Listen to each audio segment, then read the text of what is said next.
Can you believe that someone who says, I'm on a mission to revolutionize company culture and leadership would actually put in writing that leadership is boring? Well, it is in one way. And that's the fact that leadership as a industry, as an exercise, as a skill has been around forever, forever, forever. And writing about it has as well. And I've read books 10 years old, 20 years old, 50 years old, and the same leadership skills apply today.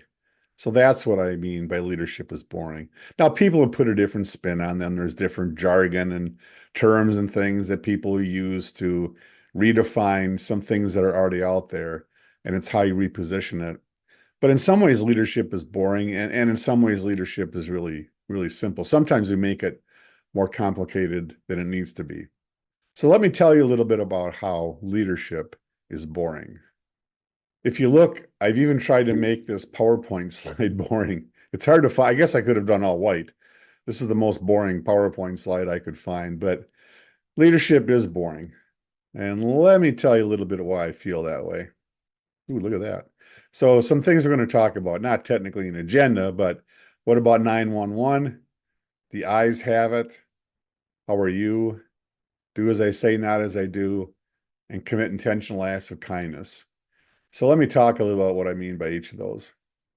So what about 911, right? That's the emergency number. And when you ask somebody why they need to have their cell phone, what do they always say? Well, in case of an emergency, like they get, multiple emergency calls on a daily basis. Now I get it.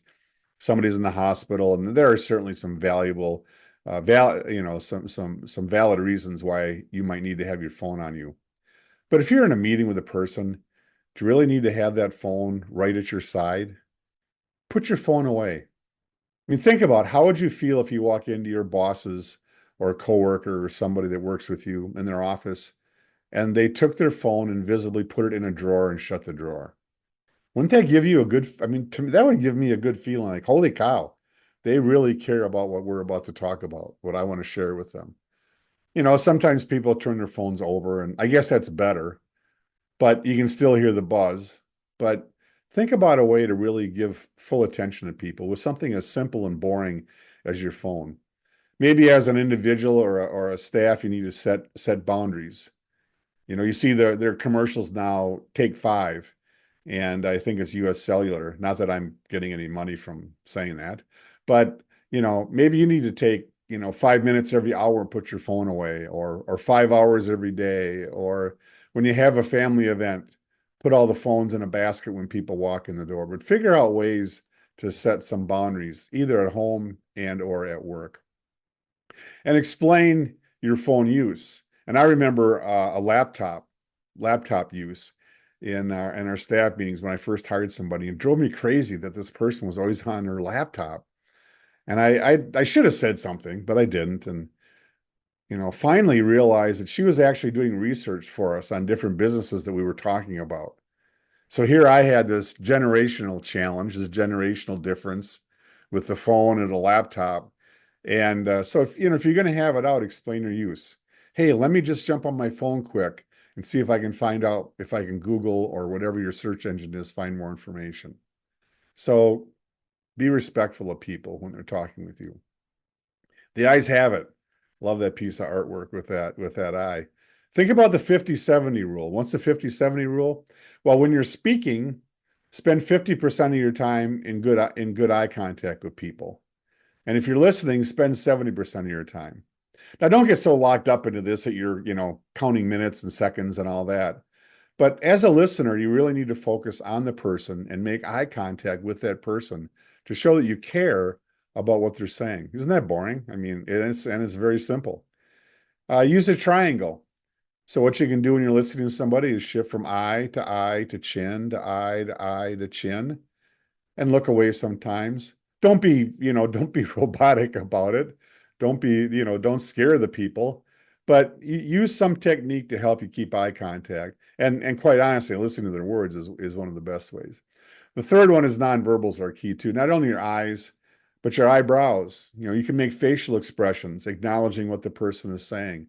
Or when you're sitting, the way you sit, are your legs crossed and arms crossed?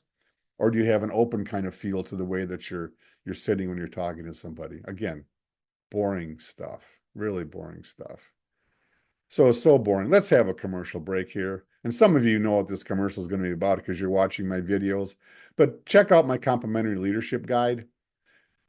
Scan on the QR code, type in the www.toddkukan.com/guide, and you'll get a free leadership guide, complimentary leadership guide.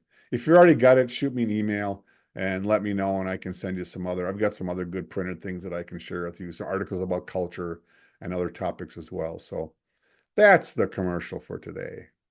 So let's move on. How are you? Right?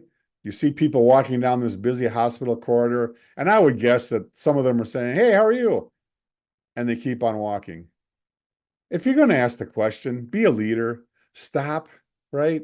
And hear what they have to say. Otherwise, just say hello, give them a high five, whatever the case might be. But if you're going to ask a question, stop and listen. And wouldn't somebody be surprised if you did, right? If you asked them, how are you, and you stopped, I think that'd be crazy. Show empathy when you're listening. Okay. You don't know where that person is in their life. They could have just had an incredibly lousy morning. Maybe they had got in an argument or they got some family news or their dog didn't do its duty, whatever the case might be.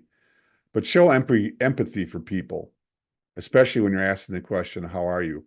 And offer support. Now, sometimes you ask the question, people are going to just, say, well, I'd rather not talk about it right now.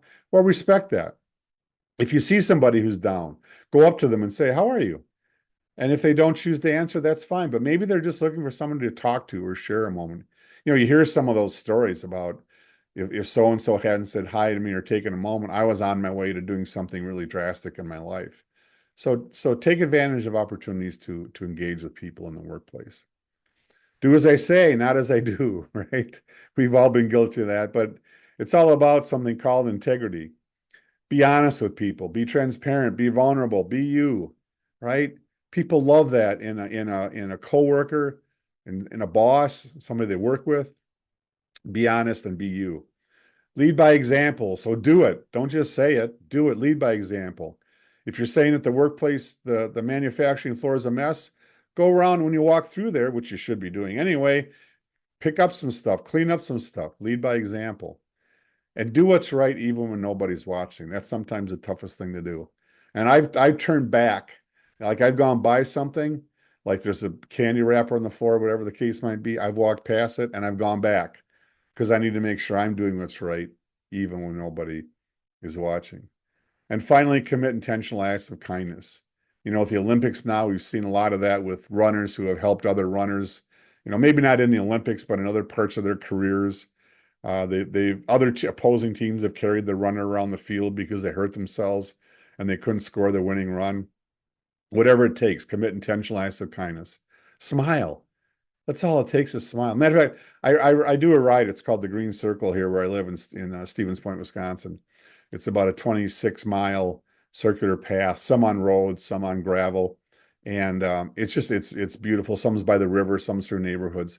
But I always make sure I say, hey, good morning, good afternoon, smile when I see people. And, some people just don't respond. Some kind of mumble something. Some will smile and wave. But commit intentional acts of kindness. Hold a door open for somebody.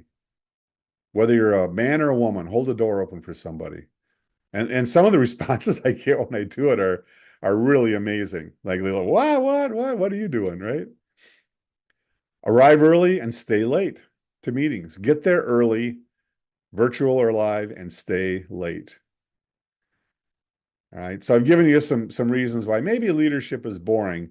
Some really simple things that anybody can do. You don't have to be a rocket scientist or a nuclear scientist or physicist or whatever the case might be that needs a medical doctor. You can show leadership through all these different things that I've talked about. Thanks. Thank you, and we'll talk to you soon. Have a great day.